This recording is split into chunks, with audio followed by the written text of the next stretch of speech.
একজন খাচ্ছে slice mango juice খাচ্ছে। ও ম্যাগি খেয়ে এসেছিলো ঘরের থেকে, ওই জন্য ওকে আর ম্যাগি দিলাম না। আর আমাদের ম্যাডাম একটু হরলিক্স খেয়ে এসেছিলো, অল্প একটু খেয়েছিল, শরীরটা ভালো নেই, রাত্র 1:30টার সময় ঘুমিয়েছিল।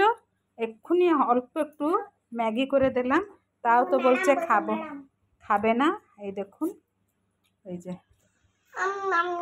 বন্ধুদের বলে দাও, বন্ধুদের বলে দাও তুমি কি ভালোবাসো, তোমার ফেভারিট কি কি বলো, নাম ধরে বলতে হয়। ম্যাগি। হ্যাঁ, আজকে অনলাইন ক্লাস করেছিলে কেন? তোমার ভালো লাগেনি? একটা কথার উত্তর হলো।